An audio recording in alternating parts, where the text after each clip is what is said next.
माणसं सँडविच शेकडो वर्षांनी खात आलेत, मात्र त्याला सँडविच का म्हणतात ह्याचा किस्सा अगदी मजेदार आहे. 1,500 वर्षांपूर्वी युरोपमध्ये त्यावेळी पाव बनवायचं तंत्र विकसित होत होतं.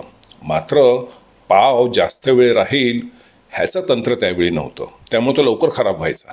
तर त्यावेळी माणसं खानावळीमध्ये खायला जायची, तर असा जुना राहिलेला पाव वगैरे असेल ना, खराब नाही, शिळा वगैरे पाव असेल ना, तर असा पावाच्या तुकड्यावर माणसांना मटण भाज्या वगैरे असं शिजवलेलं अन्न त्याच्यावर द्यायचे, म्हणजे बशीची गरज नाही. आणि मग माणसं ती खायची आणि मग तो पाव खाली भिजायचा ना, त्यातले काही रस वगैरे असतील मटणातले वगैरे, त्याने तो ओथंबायचा आणि मग तो शिळा पाव ते खायचे नाही म्हणून ओथंबलेला बाहेर जाऊन गरिबांना द्यायचे. अशा ठिकाणी बाहेर गरिबांच्या रांगा लागायच्या. त्याला ट्रेंचर असं नाव होतं, त्या प्रकारच्या सँडविचला ट्रेंचर असं नाव होतं. मात्र अशा गोष्टीला सँडविच म्हणायला त्यानंतरही खूप काळ लोटला. म्हणजे 1762 साली इंग्लंडमध्ये केंटमध्ये एक गाव आहे, त्या गावाचं नाव सँडविच. आता त्या गावावरून नाही आलं हो सँडविचचं नाव. एवढं सोपं असतं तर मी व्हिडिओ कशाला बरं केला असता, तुम्हाला ना स्किप करण्याची घाई एकदम. तर त्या सँडविच गावामध्ये एक अगदी श्रीमंत माणूस राहायचा, अगदी राजेशाही, त्याला ॲरिस्टोक्रॅट वगैरे म्हणतात ना.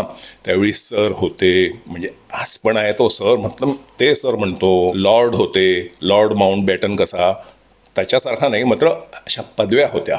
तशी एक पदवी आहे एर्ल.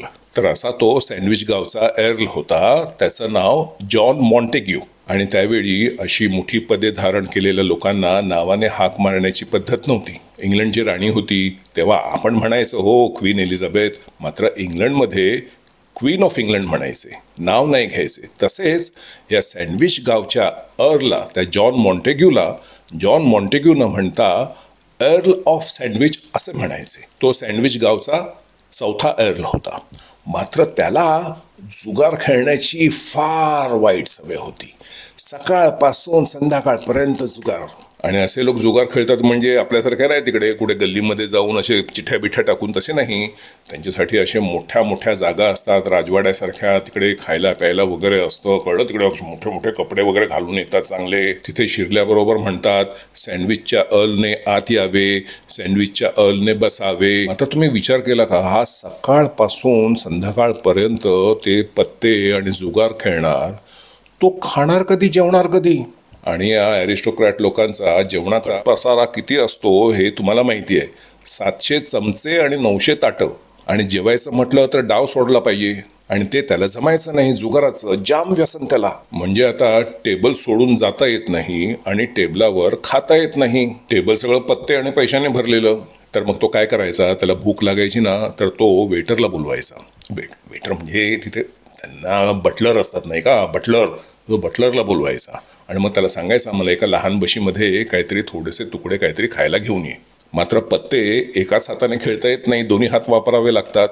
त्याच्या उष्ट्या हाताचं खरकट त्या पत्त्यांना लागायचं. मग त्याने बटलरला काय सांगितलं, असे 2 पावांच्या मध्ये मला काहीतरी खायला घेऊन ये, म्हणजे काय, माझे हात ओले होणार नाहीत. मग त्या बटलरने काय केलं, मटणाचे पातळ तुकडे केले, भाज्या घेतल्या आणि त्याने 2 पावांच्या मध्ये घालून त्या अर्ल ऑफ सँडविचला दिल्या. आणि मग तो पत्ते खेळताना मस्तपैकी असा तो एका बाजूने खायचा आणि त्याचे हात पण खरकटे व्हायचे नाही आणि अख्खा दिवस त्याचा चालायचा. आणि ही गोष्ट इतर खेळाडूंना दिसली. ते पण बटलरला म्हणाले मला त्याच्यासारखंच आणून दे. इतर दिवशी जेव्हा हा अर्ल आलेला नसेल, बाकीची मंडळी खेळत असतील आणि त्यांना खायला वगैरे लागायचं, तर मी ते असेच मागायचे. तो अर्ल ऑफ सँडविचने दिलं होतं ना त्याला चांगलं करून 2 पावांच्या मध्ये, तेच आणून दे आम्हाला. मग बाकीची माणसं पण तेच म्हणायचे, मग ते सँडविच साहेबांचं बनवलं होतंस ना, तसं आणून दे. त्यानंतर पुढे ते बटलर सुद्धा इतरांना विचारू लागले, तुम्हाला ते पाहिजे का, सँडविच साहेबांना मी करून देतो ते. तर ते म्हणजे हो ते सँडविच साहेबांचं पाहिजे. असं करून हळूहळू त्या गोष्टीला सँडविच हे नाव पडलं. म्हणजे एवढं छोटंसं काम करून जगामध्ये एवढं मोठं नाव कमावणारा आणखीन कोणी तुम्ही पाहिलंय का? मग झाला नाही का तो सँडविचचा बाप नका म्हणू, जनक म्हणा. जनक म्हणू. जाहिरात लावू काय?